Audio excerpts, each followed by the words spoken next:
ဒီကလေးမလေးမွေးဖွားလာတဲ့အချိန်မှာတော့ရုပ်ရည်ကအဖွားကိုတယောက်လိုဖြစ်နေခဲ့ပါတယ်မျက်နှာတစ်ခုလုံးအရေးအကြောင်းတွေဖုံးလွှမ်းပြီးအရေးပြားတွေကလည်းတွတ်လိမ့်နေတဲ့အတွက်ကြည့်ရတာအရန်ကိုထူးဆန်းနေခဲ့တာပါမိဘရင်းတွေကတော့သူမကိုစိတ်ကန်းတစ်ခုမှာရရဆက်ဆက်ဆွန့်ပစ်ထားခဲ့ကြပါတယ်ကံကောင်းချင်တော့သဘောကောင်းတဲ့အမျိုးသမီးတစ်ယောက်ကဖြတ်သွားရင်တွေ့ရှိသွားခဲ့တာပါဒါနဲ့သူမကိုအိမ်ခေါ်သွားပြီးတေချာပြုစုပြောထောင်ပေးခဲ့တဲ့အတွက်ကလေးမလေးအသက်ရှင်ခွင့်ရသွားခဲ့ပါတယ်ဒါပေမဲ့အသက်ကလေးကလွတ်မြောက်လာခဲ့တဲ့ဆိုပေမဲ့လည်းပတ်ဝန်းကျင်ကလူတွေကတော့ကလေးမလေးကိုဘီလူတစ်ကောင်လိုပဲဆက်ဆံခဲ့ကြပါတယ်ဒီလိုကလေးကိုခေါ်ယူစောင့်ရှောက်ထားတဲ့အတွက်မွေးစားမိခင်ခမရလည်းဒုက္ခတွေအများကြီးရောက်ခဲ့ရရှာပါတယ်လူတွေရဲ့လက်ညှိုးထိုးခဲ့ရတာတွေအတင်းအဖျင်းပြောဆိုတာတွေကိုမကြာခဏခံခဲ့ရတာပါသူမတို့သားအမိလမ်းမပေါ်ထွက်လာတဲ့ခါတိုင်းလူတွေရဲ့အကြည့်ခံရပေမဲ့သူမကတော့ဒါကိုရှက်စရာလို့လုံးဝမတွေးခဲ့ပါဘူးအဲ့ဒီအစားမိခင်ကောင်းတစ်ယောက်အနေနဲ့ပဲကလေးမလေးကိုအကောင်းဆုံးပြုစုစောင့်ရှောက်ခဲ့ပါတယ်ဒါပေမဲ့ကလေးမလေးခုနှစ်အရွယ်ရောက်လာတဲ့အခါမှာတော့ကျောင်းကအတန်းဖော်တွေရဲ့နေ့စဉ်နဲ့အမျှဝိုင်းဝန်းလောင်ပြောင်းတာကိုခံရပါတော့တယ်ကံကောင်းချင်တော့ကောင်းလေးတစ်ယောက်ကသူမကိုအမြဲတမ်းကာကွယ်ပေးခဲ့ပါတယ်သူကဆရာဝန်ဖြစ်တဲ့သူ့ဖေစီကိုတောင်ဒီကောင်မလေးကိုခေါ်သွားပေးခဲ့ပါသေးတယ်ကောင်းလေးရဲ့အဖေကသူမကိုတေချာစစ်ဆေးကြည့်လိုက်တဲ့အခါမှာတော့သူမစီမှာမွေးရပါမျက်စိတိမ်ဆွဲတဲ့ယောဂရှိနေတယ်ဆိုတာကိုတွေ့ရှိသွားပါတော့တယ်ဒါအပြင်သူမမှာပြင်းထန်တဲ့အဆင့်မြင့်ရောင်ယောဂရှိနေတာကိုလည်းတွေ့ရှိလိုက်ရပါတယ်သူမရဲ့ခန္ဓာကိုယ်ကြမ်းခိုင်မှုအခြေအနေကအသက်80အရွယ်အဖွားကိုတယောက်နဲ့မခြားနာတော့ပါဘူးဆရာဝန်ရဲ့ခံမှန်းချက်အရဆိုရင်ဒီကလေးမလေးဟာအသက်10နှစ်ပြည့်တဲ့အထိတောင်အသက်ရှင်နိုင်ဖို့မတေချာဘူးလို့ဆိုပါတယ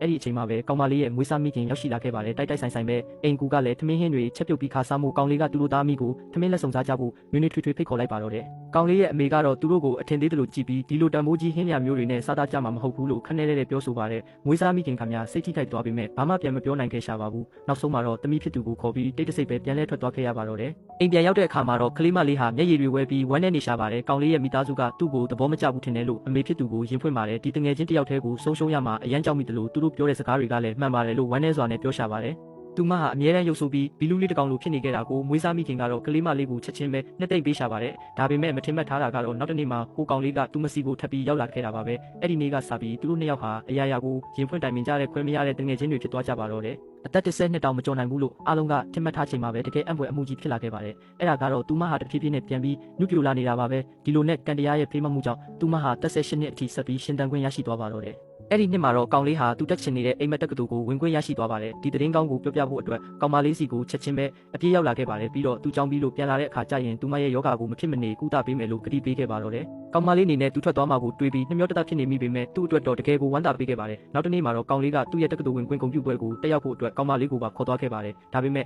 ဲ့အဲ့ဒီပွဲမှာကောင်လေးကိုတစ်ဖက်သက်ကြိုက်နေတဲ့ကျောင်းနေဖက်မင်းကလေးတစ်ယောက်လည်းရှိနေခဲ့ပါတ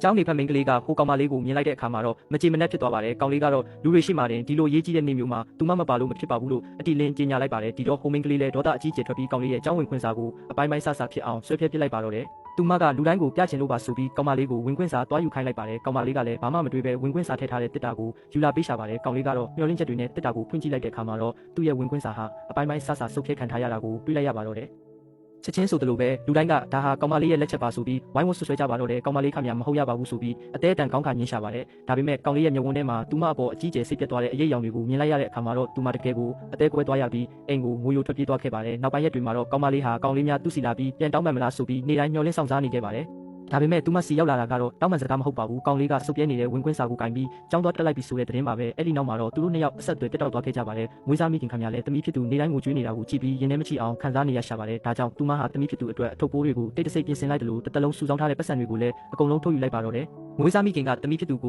ိုတောင်ဘက်ဒေသမှာသွားပြီးအလုပ်လုပ်ဖို့နားချပါတော့တယ်ပြီးတော့ကျမကြီးကိုလည်းအထူးပြီးဆိုင်ဖို့မှာကြားတာပေါ့အဲ့ဒီအချိန်မှာကောင်မလေးကသူ့အမေကိုတင်းတင်းကြပ်ကြပ်ဖတ်ထားပြီးဝမ်းနဲ့ပက်လက်ကိုငိုကြွေးရှာပါတယ်ဒါပေမဲ့အမေဖြစ်သူကမသွားမဖြစ်အတင်းတိုက်တွန်းနေတာကြောင့်နောက်တနေ့မှာတော့ကောင်မလေးဟာတောင်ဘက်ဒေသကိုထွက်ခွာမဲ့တင်မောဘုတ်ကိုလိုက်ပါသွားခဲ့ရပါတော့တယ်ကောင်မလေးထွက်သွားတော့မယ်ဆိုတာကိုကြားလိုက်ရတဲ့အချိန်မှာတော့ကောင်လေးဟာစိတ်ကန်းစီကိုချက်ချင်းပဲအပြေးလွှားလိုက်သွားခဲ့ပါတယ်ဒါပေမဲ့ကန်ဆိုးစွာနဲ့ပဲသူချီတလန်းနောက်ကျသွားခဲ့ပါပြီဒါကြောင့်သူမကိုနောက်ဆုံးအချိန်တောင်တွေးခွင့်မရလိုက်ပါဘူးသူကတော့စိတ်ကမ်းမှာရက်ပြီးကောင်မလေးရဲ့နာမည်ကိုအတန်ကုန်ဟစ်အော်ခေါ်နေခဲ့ပါတယ်ကောင်မလေးကတော့ပထမဆုံးအချိန်ခီးဝေးထွက်ပူတာဖြစ်ပြီးအတွေ့အကြုံလည်းမရှိရှာတော့မကြခင်မှာပဲလူလေးတယောက်ရဲ့လိမ်လည်မှုကိုခံလိုက်ရပြီးပတ်စံတွေအကုန်ပါသွားခဲ့ပါတယ်ကံကောင်းချင်တော့သဘောကောင်းတဲ့ကောင်လေးတယောက်နဲ့ဆုံတွေ့ခဲ့ပြီးသူကကောင်မလေးကိုကူညီပေးတယ်လို့စားတော့ဆိုင်တစ်ခုမှလည်းသူ့နဲ့တူအလုပ်ဝင်လုပ်ဖို့စီစဉ်ပေးခဲ့ပါတယ်တနေ့မှာတော့ဆိုင်ကိုရောက်လာတဲ့မူနေတဲ့ဧည့်သည်တွေကကောင်မလေးကိုအနိုင်ကျင့်ပို့ကြပါတော့တယ်ကောင်လေးကလည်းသူမကိုကာကွယ်ပေးဖို့အတွက်အဲ့ဒီလူတွေနဲ့ဝင်ပြီးရန်ဖြစ်လိုက်တာပေါ့ဒီကိစ္စကြောင့်ပဲဆိုင်ရှင်ကသူတို့နှစ်ယောက်လုံးကိုအလုပ်ထုတ်လိုက်ပါတယ်အဲ့ဒီညမှာတော့ကောင်လေးဟာတက်တီတွေမွေးပြီးကောင်မလေးကိုပထမဆုံးအကြိမ်ဖြစ်ဖွင့်ပြောဝင်ခံလိုက်ပါတော့တယ်ကောင်မလေးရဲ့စိတ်ထဲမှာတော့ဟိုကောင်လေးကိုပဲဆွဲလန်းနေမိတဲ့အတွက်နောက်ဆုံးမှာတော့ဒီနေရာကနေထွက်ခွာသွားဖို့ပဲရွေးချယ်လိုက်ပါတယ်နောက်ပိုင်းမှာတော့သူမဟာကလပ်တစ်ခုမှာအလုပ်ဝင်လုပ်ရင်းသူမရဲ့ကံကြမ္မာကိုပြောင်းလဲပေးမဲ့အခွင့်အရေးတစ်ခုနဲ့ကြုံတွေ့လိုက်ရပါတယ